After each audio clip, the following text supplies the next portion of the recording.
It's already gone. But look, in this book, I see three sides of the brain of General Irabo. The first is maybe based on where he comes from. You know, all that Agbo, Ogwashuku, Asaba, Ibuzo area, it's a deeply Catholic environment. So, and one side of his brain, I suspect, has very deep Catholic content, and that comes across towards the end of the book. Then you have the military component, which speaks about the issues that are in the book. Then, of course, you have the intellectual component, which takes about 150 pages of the book, which is literally like reading the book by a professor of political science. I think that the sentiments that have been expressed, and General Monguno, like I said to you 2 years ago, I published a book titled Nigeria's Elusive Quest for National Cohesion. And it's a collection of about 16 or 17 of convocation lectures are delivered across the length and breadth of Nigeria. What struck me, I never delivered one lecture twice, but what struck me when I was putting the papers together was that for over 10 years, I'd literally been obsessed with the theme of national cohesion. So you strike the point. That's why I said I'll keep clapping until you arrive. Now, this book, the first perhaps 100 and so chapters, the problem I had with the book is that it's actually only yesterday that I saw a copy of the book. General Irabo sent me the electronic copy.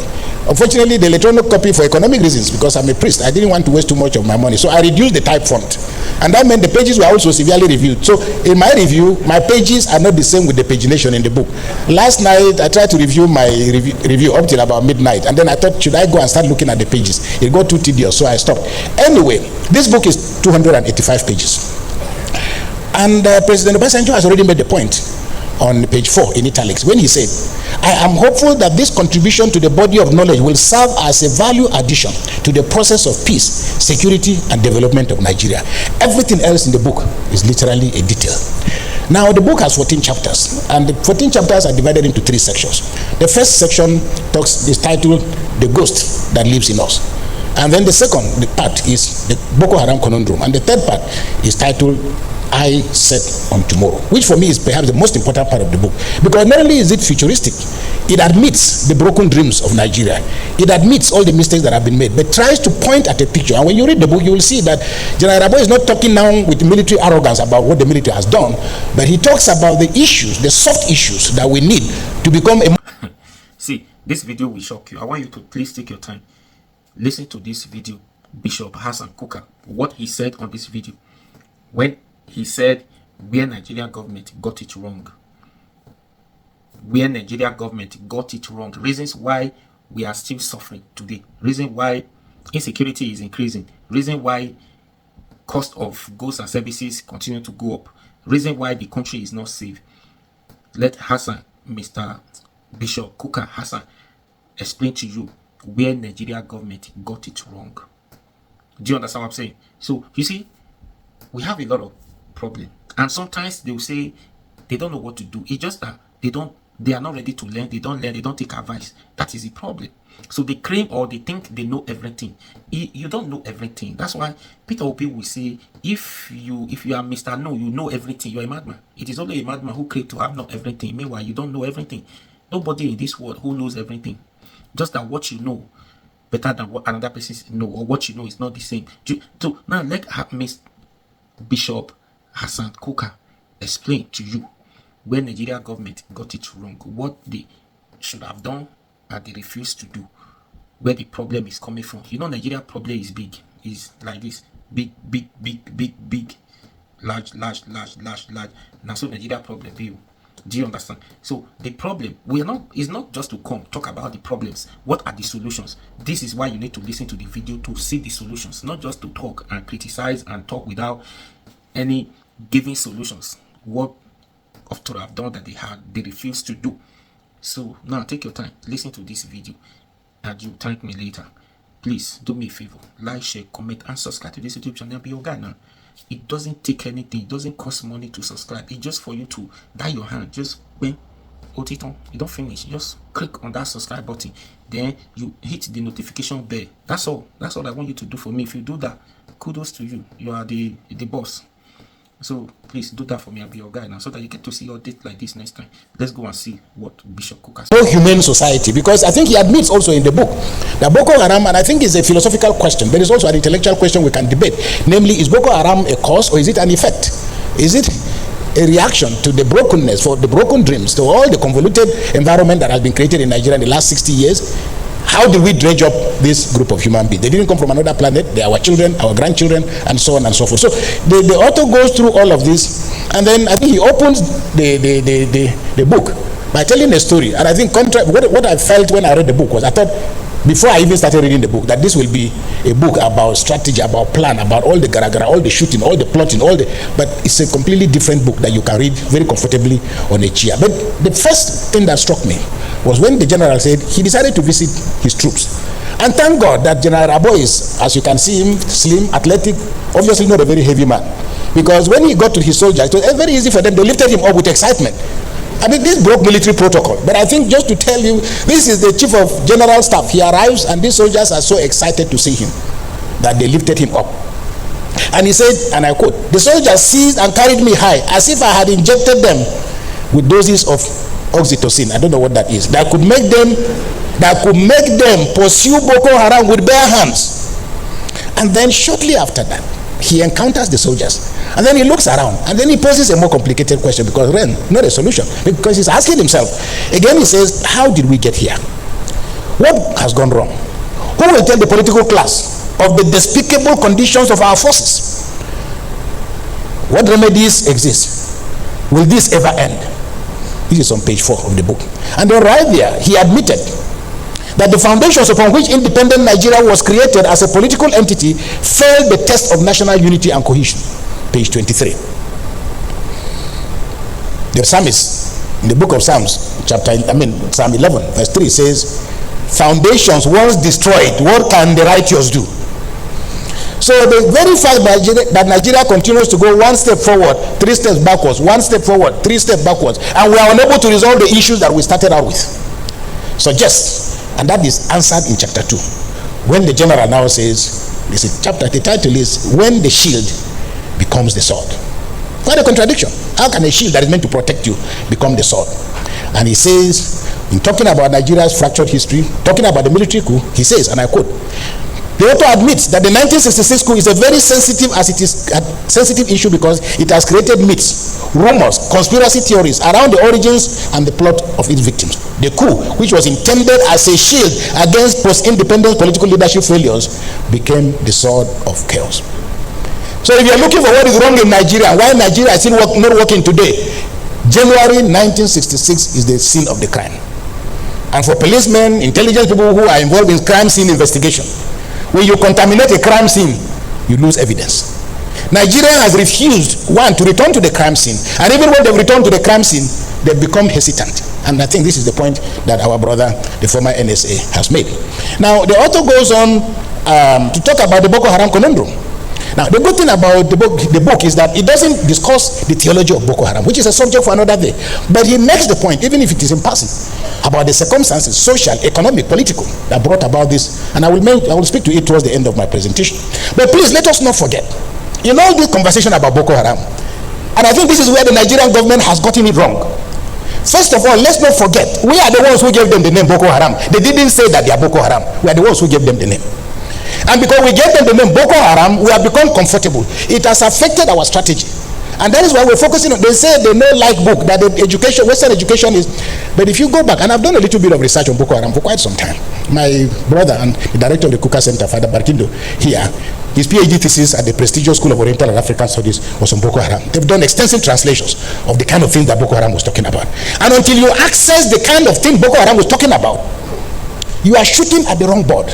Because the question which the chairman raised as to how 15 years later we are unable to resolve this issue means that you cannot cast out a devil that you have not named. Boko Haram says their name is Jama'atu Ali Sunnah Leader Awati Wal Jihad. That is their name. If you can't pronounce it, too bad. Because if you call me John, I won't answer. If you call me Philip, I won't answer. Even if I commit a crime and you took me to court and you tried me and you secure a conviction and you spell my name Matthew with 1 T, I can argue that this is not my Matthew. So we are calling them Boko Haram, but they have told you this is their name. And the English translation is that people committed to the prophet's teachings for the propagation of jihad. That's what is in their blood. So no matter how many bullets you shoot them with, and I will come to that point, they have told you this is what they are committed to. And in fairness to all of us, including those of us who are in this room, is there any Muslim who will say is not committed to the teachings of the Holy Prophet? The challenge is what context of preaching. Now, the author talks about the irony of Boko Haram. That is in chapter 6. And he addresses a lot of issues in chapter 6 and chapter 7, which also catalog the forces that led to the destruction, the federal government college in Buniyadi, the kidnappings in Chibok, Dapchi, the destruction of infrastructure such as the UN building in Abuja, assassinations of people like Jafar Adam in Kano, and so on. Now, the issue of Leah Sharibu and the Chibok girls, these are what the author refers to as the scars. And in my view, as long as Leah Sharibu is unaccounted for, as long as any of the abducted children in Nigeria is unaccounted for, every child that is unaccounted for is a scar on the face of Nigeria. So the point that the author makes, and I think that one of the mistakes, when this whole thing started, I published an article, I think it was in The Guardian, and the title of my article was Bread, Not Bullets. And I was trying to make a point, to point out to the government of Nigeria that these issues require they don't require bullets. But from day one, fighting Boko Haram became a military operation. And because it was a military operation, fighting an idea, we have had problems with identifying the nature of the forces. And what is very interesting for me, I've not read military doctrine. But military doctrine is part of the propaganda machinery of the military. General Way is here, so I will not go too far on that regard. But you listen to the Nigerian military, they've had Operation Lafia Dole, that is well known by force. Okay?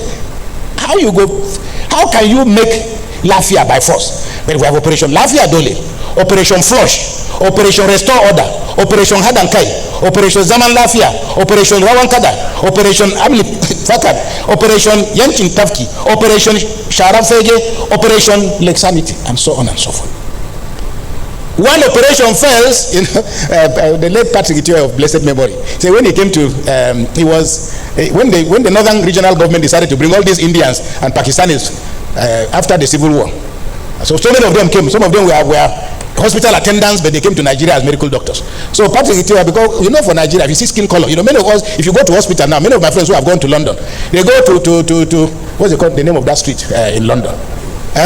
Harley Street, Abi? How do you know? Okay, so you go to Harley Street, and then you now go to, the first time I took somebody to Harley Street. So when we got there, I looked at the name on the board, and the name was Mr. So-so and so. So I told him, I said, you travel all the way from Nigeria. Look at the man you have come to see. An ordinary, he's not even a doctor, he's Mr. I see, yeah, boy is laughing because he knows what I'm talking about. I didn't know that with doctors, when you get to a particular point, you drop doctor and come down to Mr.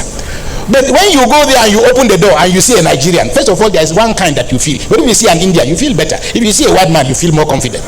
Now, the question then is, if all this operation did not succeed, what happened? But I imagine, and I'm not going into that detail, but just saying, because we're dealing with textual evidence. If Operation Dole didn't succeed, why did we think Operation Hadankai will succeed? If it didn't succeed, why? These are questions. But once we turn Boko Haram into a military operation, it meant that you foreclose the possibility of other sources of information. And what is more, for me, if you didn't understand, if Boko Haram is fighting a jihad, you are saying Lafia Dole, Boko Haram is saying Mutu Adole. That's the reality. You are fighting, hoping to go back home. Boko Haram people are fighting a jihad, and they have been told the number of virgins that are waiting for them in paradise. So they are waiting to die. There is a collision, and for me, as I said, part of this conversation must include an intellectual, and I don't want to improve on what President Obasanjo has said and what my brother has said. There now needs to be a very serious intellectual engagement away from military hardware to begin to deal with the soft issues of life and death. I'll go to chapters 11, 12, and 13, where the author talks about what he calls eyes set on tomorrow. And this is why when you read this section, that's why I say there is an aspect of it reads like the writings of a priest. Because it's not, you're not reading what a soldier is saying, but you're reading what a human being is. Because now, with experience, and with all the threats and all the scars, the author is now coming back to say, listen, there is another way. There's another way for us to be in peace. He deals with issues of security, national reconciliation, political orientation, patriotism, judicial reforms, structural reforms, good governance, are recommendations that the author makes if we are to reverse the ugly trends that Boko Haram has inflicted on us. But one of the things that you take away from this book, and I'll try to just make 3 or 4 points. One of the things you take away from this book is the urgency of what is called soft power. Professor Nye is dead now. He was the president of the Kennedy School when I was a student. He came up with this idea. The military are talking about asymmetrical warfare and so on, but he was the one who developed that notion. But then later on he realized that it's not, American guns cannot bring peace. So he came up with a concept that is called soft power. That is that, isn't it better to take on the human issues? And it's almost akin to a book written by what's his name again? It's about globalization. And the guy makes a point about the ambassador of Israel. No, the American ambassador. When McDonald opened an office in Tel Aviv. So they went for the ceremony. And then the American ambassador spoke eloquently about what McDonald's is all about. So when he finished, this little girl went to him, said, please, ambassador, can I get an autograph?